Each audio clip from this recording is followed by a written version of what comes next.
వీక్షకులందరికీ నమస్కారం. సెప్టెంబర్ మాసంలో వృశ్చిక రాశి వారికి ఏ విధమైనటువంటి ఫలితాలు కలగబోతున్నాయో చాలా విపులంగా మనం ఈ వీడియో ద్వారా తెలుసుకునేటువంటి ప్రయత్నం చేద్దాం. ముఖ్యంగా 17వ తారీఖు నాడు కన్యా రాశిలోకి రవి యొక్క ప్రవేశం జరగబోతూ ఉన్నది. సెప్టెంబర్ 19వ తారీఖు నాడు తొలిలోకి శుక్రుని యొక్క ప్రవేశం ఉంటుంది. 24వ తారీఖు నాడు కన్యా రాశిలోకి బుధ ప్రవేశం జరుగుతుంది. అంటే ఈ నెలలో ఈ 3 మేజర్ ట్రాన్సిట్గా మనం చెప్పుకోవచ్చును. మిగతా గ్రహాల్లో గమనాల్లో ఏ విధమైనటువంటి మార్పు కూడా మనకి ఈ మాసంలో కనబడడం లేదు. ఇక్కడ ప్రధానంగా వృశ్చిక రాశి వారికి గనక చూసుకుంటే లాభస్థానంలో శుక్రుడు అనుకూలిస్తూ ఉండడం, దశమ కేంద్రంలో రవి దిగ్బలయుక్తుడ యోగిస్తూ ఉండడం, సప్తమ స్థానంలో గురుడు పూర్ణమైనటువంటి గ్రహంగా అనుకూలిస్తూ ఉండడం, ప్రధానంగా ఈ 3 గ్రహాల తాలూకు శుభ ఫలితాలు ప్రత్యేకించి కనబడుతూ ఉన్నాయి. ఇక 17వ తారీఖు దాటిన తర్వాత కూడా రవి బలం అలాగే ఉంటుంది. శుక్రుడి యొక్క బలం తగ్గినా మరలా బుధవారం పెరుగుతుంది. కాబట్టి యోగించేటువంటి గ్రహాల సంఖ్యలో మార్పు ఏమీ లేదు. ప్రత్యేకించి ఈ మాసంలో అనుకూలించడం తక్కువగా కొద్దిగా ప్రతికూలించేటువంటి గ్రహం ఏదైనా ఉంది అంటే అది అష్టమ కుజుడు. ప్రధానంగా మనం దీని గురించి మాట్లాడుకోవాలి.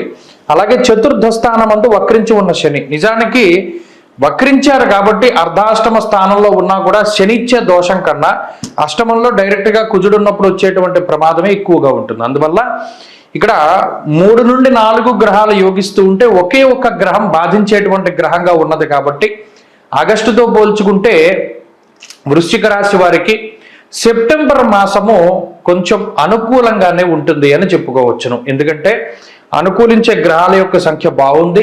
ఒక కుజుడు మాత్రమే ప్రతికూలిస్తూ ఉన్నారు. కాబట్టి ఆ కుజుడిని గనక కొంత నిరోధించగలిగితే, ఆ చెడు ఫలితాలు రాకుండా చేయగలిగితే ఈ రాశి వారికి, వృశ్చిక రాశి వారికి ఈ మాసం అంతా కూడా రాజయోగంగా ఉంటుంది. అయితే ఇక్కడ మరి కుజుడిని ఏ విధంగా నిరోధిస్తాం అంటే ఇక్కడ కుజుడిచ్చేటువంటి చెడు ఫలితాల గురించి ప్రధానంగా తెలుసుకోవాలి. ప్రవాసం కార్యహాని స్యాత్, కాసరోగం ప్రపీడనం, స్థాననాశ అన్న శాస్త్రమందు. అంటే అష్టమంలో ఉండే కుజుడు ప్రత్యేకించి కోపతాపాలకి కారకుడు. ఫ్రస్ట్రేషను, అలాగే డిప్రెషను, అగ్రెసివ్నెస్, కోపం పెరిగిపోతూ ఉండడం, ఏదైనా ఒక పని చాలా తొందరగా అయిపోవాలి అనేటువంటి ఉత్సుకత, పెత్తనం పోకూడదు, మనం చెప్పింది వాడు ఎందుకు చెయ్యడు అనేటువంటి ఒక ఉక్రోషము, కోపము, వీటన్నిటికీ కుజుడు కారణం. దీంతో పాటుగా క్షణికమైనటువంటి ఆలోచనలు, ఏదో చూస్తాం, ఎవడేదో కొనుక్కున్నాడు మన దగ్గర వస్తూ ఉండాలి, వాడు సైకిల్ కొనుక్కున్నాడు మనకు సైకిల్ ఉండాలి, వాడు కారు కొనుక్కున్నాడు మనకు కారు కొనుక్కోవాలి. ఒక రకమైనటువంటి ఫాల్స్ ప్రెస్టేజ్కి కుజుడు తీసుకెళ్ళి డబ్బులు ఖర్చు పెట్టిస్తారు. ఎలాగా? రుణచ్ఛేద, రుణాన్ని చేసైనా సరే. మన దగ్గర 10,000 ఉన్నాయి, కారు కొనాలి, 10,000 ఈఎంఐ డౌన్ పేమెంట్ కట్టే కారు తెచ్చే. అదనపు భారం పడ్డా కూడా కుజుడు ఎప్పుడు కూడా లెక్క చేయనివ్వడు. ఇక్కడ ప్రధానంగా అటువంటి వాటి జోలికి వెళ్ళకూడదు. కుజుడిని నిరోధించడం అంటే ఏంటి? ఏదైనా మనసులో ఒక ఆలోచన వచ్చింది, అది చేయకూడదు. పలానా పని చేయాలని ఉంది, అది చేయకూడదు, మానేడివే. పలానాది కొనాలని ఉంది, కొనకూడదు. 10 మందిని అడిగి ఒపీనియన్ తీసుకుని గురువుల యొక్క అనుమతి తీసుకుని ముందుకెళ్ళాలి. అంటే 1కి 2 సార్లు ఆలోచన చేసి ఒక పని చేయడం ద్వారా కుజుడిచ్చేటువంటి చెడు ఫలితాన్ని నిరోధిస్తాము. దాని తోడుగా దైవబలం, అంటే మంగళవారం నాడు ప్రత్యేకించి చేయవలసిన కార్యక్రమాలు అది చివరిలో చెప్పుకుందాం. ఇక 17వ తారీఖు దాటిన తర్వాత కూడా రవి బలం అలాగే ఉంటుంది. శుక్రుడి యొక్క బలం తగ్గినా మరలా బుధవారం పెరుగుతుంది. కాబట్టి యోగించేటువంటి గ్రహాల సంఖ్యలో మార్పు ఏమీ లేదు. ప్రత్యేకించి ఈ మాసంలో అనుకూలించడం తక్కువగా కొద్దిగా ప్రతికూలించేటువంటి గ్రహం ఏదైనా ఉంది అంటే అది అష్టమ కుజుడు. ప్రధానంగా మనం దీని గురించి మాట్లాడుకోవాలి. అలాగే చతుర్థ స్థానమందు వక్రించి ఉన్న శని, నిజానికి వక్రించారు కాబట్టి అర్ధాష్టమ స్థానంలో ఉన్నా కూడా శని ఇచ్చే దోషం కన్నా అష్టమంలో డైరెక్ట్గా కుజుడు ఉన్నప్పుడు వచ్చేటువంటి ప్రమాదమే ఎక్కువగా ఉంటుంది. అందువల్ల ఇక్కడ 3 నుండి 4 గ్రహాలు యోగిస్తూ ఉంటే ఒకే ఒక్క గ్రహం బాధించేటువంటి గ్రహంగా ఉన్నది. కాబట్టి ఆగస్టుతో పోల్చుకుంటే వృశ్చిక రాశి వారికి సెప్టెంబర్ మాసము కొంచెం అనుకూలంగానే ఉంటుంది అని చెప్పుకోవచ్చును. ఎందుకంటే అనుకూలించే గ్రహాల యొక్క సంఖ్య బాగుంది. ఒక కుజుడు మాత్రమే ప్రతికూలిస్తూ ఉన్నారు. కాబట్టి ఆ కుజుడిని గనక కొంత నిరోధించగలిగితే, ఆ చెడు ఫలితాలు రాకుండా చేయగలిగితే ఈ రాశి వారికి, వృశ్చిక రాశి వారికి ఈ మాసం అంతా కూడా రాజయోగంగా ఉంటుంది. అయితే ఇక్కడ మరి కుజుడిని ఏ విధంగా నిరోధిస్తాం అంటే ఇక్కడ కుజుడిచ్చేటువంటి చెడు ఫలితాల గురించి ప్రధానంగా తెలుసుకోవాలి. ప్రవాసం కార్యహాని స్యాత్ కాసరోగం ప్రపీడనం స్థాననాశ అన్నారు శాస్త్రమందు.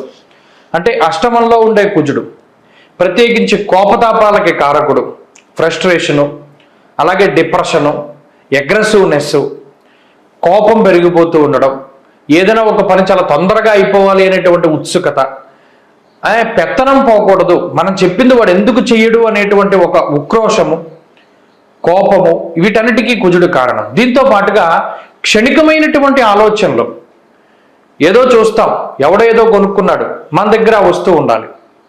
వాడు సైకిల్ కొనుక్కున్నాడు, మనకు సైకిల్ ఉండాలి. వాడు కారు కొనుక్కున్నాడు, మనకు కారు కొనుక్కోవాలి. ఒక రకమైనటువంటి ఫాల్స్ ప్రెస్టేజ్కి కుజుడు తీసుకెళ్ళి డబ్బులు ఖర్చు పెట్టిస్తారు. ఎలాగా? రుణచ్ఛేద, రుణాన్ని చేసైనా సరే. మన దగ్గర 10,000 ఉన్నాయి, కారు కొనాలి, 10,000 ఈఎంఐ డౌన్ పేమెంట్ కట్టే కారు తెచ్చే. అదనపు భారం పడ్డా కూడా కుజుడు ఎప్పుడు కూడా లెక్క చేయనివ్వడు.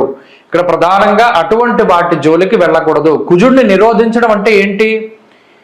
ఏదైనా మనసులో ఒక ఆలోచన వచ్చింది, అది చేయకూడదు. పలానా పని చేయాలని ఉంది, అది చేయకూడదు, మానేడివే. పలానాది కొనాలని ఉంది, కొనకూడదు. 10 మందిని అడిగి ఒపీనియన్ తీసుకుని గురువుల యొక్క అనుమతి తీసుకుని ముందుకెళ్ళాలి. అంటే 1-2 సార్లు ఆలోచన చేసి ఒక పని చేయడం ద్వారా కుజుడిచ్చేటువంటి చెడు ఫలితాన్ని నిరోధిస్తాము. దాని తోడుగా దైవబలం, అంటే మంగళవారం నాడు ప్రత్యేకించి చేయవలసిన కార్యక్రమాలు, అది చివరిలో చెప్పుకుందాం.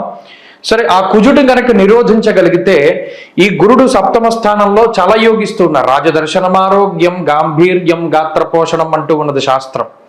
గురుడు చాలా గొప్ప గ్రహం సప్తమంలో ఉండడం వల్ల అటు కుటుంబ సౌఖ్యాన్ని, అలాగే విద్యా ఉద్యోగ వ్యాపారాల్లో ఎదుగుదలని, ఆర్థిక పరిపుష్టిని, సిరి సంపదలని, పుత్ర సౌఖ్యాన్ని, సంతానాభివృద్ధిని, కుటుంబాభివృద్ధిని అన్నిటిని కూడా ఆయన ఇస్తారు. అలాగే లాభంలో శుక్రుడు ఉండడం, గృహోపకరణాలు, గృహాలు, వస్తువులు, ఆభరణాలు, వస్త్రాలు, బంగారము, లగ్జరీ వస్తువులు ఇవన్నిటిని కూడా కొనుగోలు చేసేటువంటి స్థితి. శుభ కార్యక్రమాల్లో పాల్గొనడం, శుభ కార్యక్రమాలు చేయగలిగే శక్తినివ్వడం, ఇవన్నీ కూడా శుక్రుడి వల్ల వస్తాయి. సంప్రాప్తమవుతుంది లక్ష్మీ యోగం. ఇక దశమంలో రవి దిగ్బలయుక్తుడై ఉన్నాడు. సమాజంలో కీలకమైనటువంటి వ్యక్తుల తాలూకు పరిచయాలు పెరగడం, రాజదర్శనం, ఆరోగ్యం, అలాగే ఈ మరీ ముఖ్యంగా రెఫరెన్స్తో కూడి ఉన్నటువంటి ఉద్యోగాలు. ఏదైనా మీరు ఒక ఉద్యోగం చేస్తూ ఉంటే మీకన్నా పై కంపెనీలో ఎవరో సిఫారసు చేయడం ద్వారా మంచి ఉద్యోగం లభించడం దగ్గర నుండి అసలు ఉద్యోగం లేని వాడికి ఉద్యోగం రావడం వరకు అన్నింటా కూడా ఈ గ్రహస్థితి ఉపయుక్తంగా ఉంటుంది. కాబట్టి ఇన్ని రకాలైనటువంటి బెనిఫిట్స్ మిగతా గ్రహాలు వృశ్చిక రాశి వారికి ఇస్తూ ఉన్నాయి. కాబట్టి సమయం చాలా బాగున్నది. ఆగస్టుతో పోల్చుకుంటే సెప్టెంబరు ఈ కుజుడిచ్చేటువంటి ఫలితాన్ని నిరోధించగలగాలి.